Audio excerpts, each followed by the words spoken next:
for tuning in. This is Houseplants Gone Wild. My name is Kelly. Today I wanted to do a bit of an episode for the Philodendron in my collection, just some of them. A few of my favorites that I've collected, and just want to go over a few care tips. I wanted to make this kind of brief and just do one take on it, not take too long, so we'll jump right in. So first off, I have a little Philodendron Micin. This is one that I had featured in my last video. This is the one that had just a little bit of growth. It's a bit of a slower grower for me, but I have it in a little bit of a smaller pot. This is just a cutting I got from a friend. They have really nice velvety, dark, deep leaves. For this one, they don't need a whole lot of light. They are a darker color. I usually try and stick with the darker the leaf color. Usually they can withstand a little bit lower light conditions, but it doesn't like low light. It's more of a medium to medium bright. Just no direct sun for this one. And like with most of my philodendrons, I let it get quite dry before I'm going to water it again. This one, I wouldn't take it out of the pot just yet. It's quite small of a pot, but because it's just starting to grow, I want to let it kind of develop a little bit more, and once that it gets a little bit bigger, then I can do a little bit upsizing for a pot.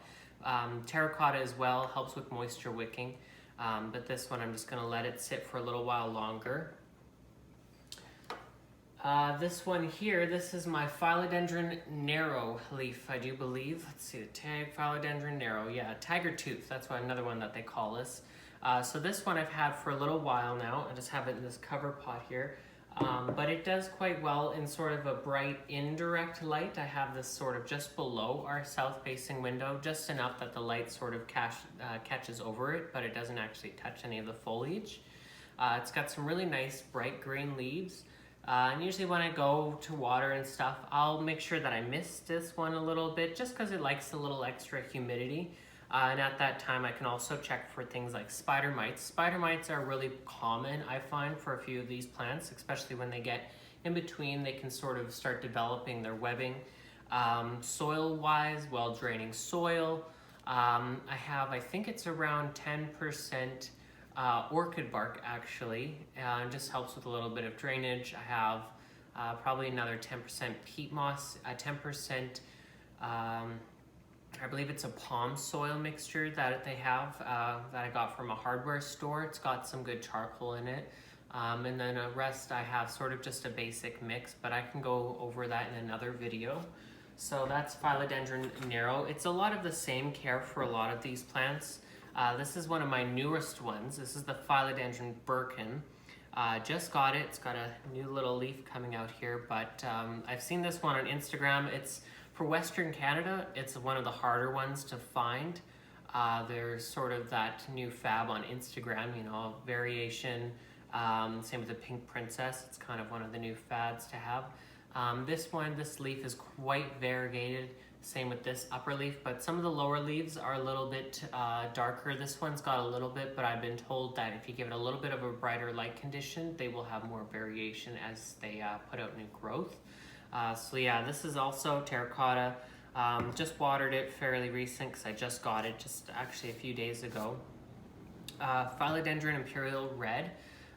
This is also quite small for its size. They can get quite large, and they do like to sort of get top heavy. They can topple over. You can give them a support beam to kind of help them with their growth. There's a new leaf coming out here, and it's sort of a dark, deep ruby green color. This one I did up pot this just in fall, actually, just because I noticed that this is one of them that was starting to get a few spider mites on it. So I wanted to be extra careful, get new soil, and just change it out as much as I could, just to have it nice and clear just before the winter time. So that way, if there was any stunted growth, I could be sure to quarantine it and put it in one of my rooms with grow lights. The Epipremnum, what is it? Your rubicins, that's how you say it. So this is one I had, and also one of my last videos there, the Pink Princess Philodendron, getting more and more pink variation on it, but it is still quite young. This is one that I got off of an Etsy. This one leaf right here, I believe this one I had fairly close to the window in the summertime, and it was just peering around the corner, and it got scorched pretty good from some direct sunlight. So no direct sunlight for this one. At first I thought, ooh, it looks pretty, it's pink, it's gonna be really light, but now that I see it, it's like it's not pink. So that's another one of the philodendrons that I have. This one is the Moonlight. Also, same with the Birkin, the Philodendron Moonlight. Fairly new plant that I have, still quite heavy weight-wise for watering, so I'm going to give it probably another week. I usually water my plants roughly a week, all dependent on the weight of the plant and how much water. I also have a moisture probe, which is really helpful if you are sort of new to planting or unsure about a certain plant and the watering specifics on it. So this one, it's sort of a bright green foliage, but it's putting out a new leaf, and as they get a little bit bigger and a little bit larger foliage, it gets sort of brighter and brighter. Sort of like this imperial red. It starts off sort of a deep reddish color, and then over time they'll turn to a dark green.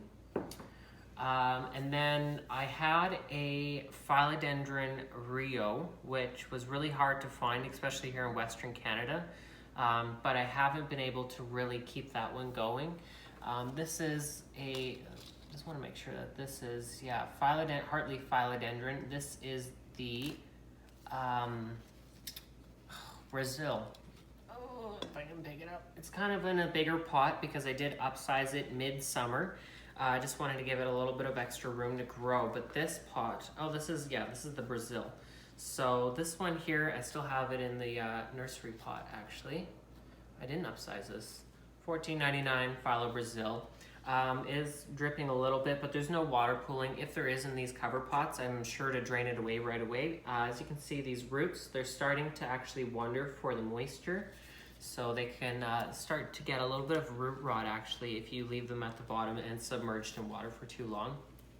This one I have under grow lights, my pink ones that I featured in my last video. Seems to really like it, it's thriving. I missed this one as well.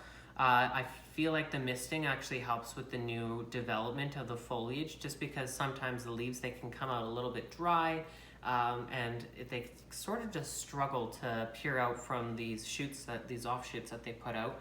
So this is another one of them, and then I have a smaller version. Just off to the side here. This one I just got, sort of from one of the ladies I was buying plants from here in Kelowna. So this one, Fungus Gnats. So that's another thing with wintertime. It's kind of just prone. I know a lot of fungus gnats, it's best to just deal with them. But in the wintertime, and you got a lot of plants, it can be a little bit hard sometimes. So I just get kombucha in a little cup with some holes in it. Catches a lot of them, but I haven't changed out my kombucha in quite a while. You can use kombucha, wine, any sort of like light sugary sort of juice that will give off a strong smell. Strawberry juice, that's actually a really good one. So this one as well, cover pot. It's in a square pot, but I just sort of crammed it in here so to give it a little bit more aesthetic appeal. But this one, a little bit of a slower grower, but it does still grow in the winter time. So when it comes to fertilizing with a lot of my plants, especially these ones, I won't fertilize in the wintertime because they do still grow, but they grow a lot slower in the wintertime. So I like to give them a little bit of a season where I'm just kind of watering. These ones aren't too prone to the hard minerals and salts in the water, but if I can, summertime rainwater, it works amazing with a lot of plants. And I do use organic fish emulsion. There's also worm castings and bat guano that you can use, both of which I've found on Amazon, but they can be kind of a hit or a miss. So I've just stuck with the Alaskan fish, organic fish emulsion. So that does quite well, and that's quite diluted. Even over the summertime, I'd rather have it more diluted, and then just sort of temperament the plants up to the fertilizer. They really kind of like the heat, but they're not fans of extreme heat. So here in BC, I know it can get up to 35 degrees Celsius. Well, more so in the sun. So I try and keep these plants on our southeast facing patio, which is covered in snow right now, or I'll even do our sort of western northwest back patio. That's where our backyard is. We have, it's fully covered.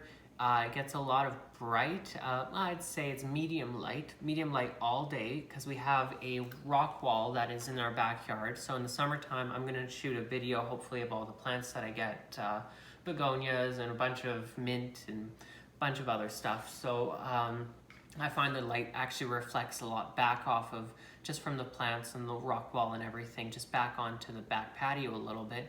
Brightens it up a fair amount, and humidity wise it's got in-ground sprinklers and everything, so during the day when that evaporates, that actually seems to really help. I have my Calathea medallion and I've never seen it so happy. It's a struggle I found throughout the winter time, and I'm going to be doing a video on Calathea, but for right now I just thought I'd start off with the Philodendron. Give you a little bit of tips and tricks. So for lighting, just try and keep them all out of direct sunlight. Some of them you can get lower light. This one's actually kind of crammed by my armchair on the floor, so it doesn't actually get bright light. It's more of a medium to low. So this new leaf is quite slow, and if I notice a plant is putting out new growth, sometimes if it's really slow to come in, and I know it's been quicker in the past, I'll slightly move it a little bit closer to the window or put it a little bit up higher, closer to the window, just to kind of give it that extra energy that it needs from photosynthesis. And then, yeah, watering, just try and let them dry out as much as you can, but they don't want to be completely bone dry and then to wait. So when I go around and I pick it up, like this one, it's fairly light, but I mean, it at least has another 2 days on it. It's got a good foliage size. I know that there's no brown tips on it. There was no excess water in the tray. That's the other thing. You really want to watch out in the bottom of these trays. You want them bone dry. If not, bring them over to the sink and then just let these sit right in the sink to drain away, and then make sure that when you put the plant back on there, there's no excess water. Especially with cover pots can really mask that. And so for, like, say this one, I actually have some stones just a little bit at the bottom of there, just in case there is some water that pools at the bottom. It sort of lifts the plant off of it, and it's not going to get too much water that gets trapped in, like, the drainage holes and dirt. The other thing is it kind of gives it a little bit more aesthetic appeal, kind of raises the plant up quite a little bit higher in the pot, so that way it gets a little bit more room to spread its foliage, and it can also help a little bit with light, but I haven't really noticed much of a difference. So yeah, that's Houseplants Gone Wild. My name's Kelly. Thank you so much for tuning in. I'll be back with more videos. Thank you.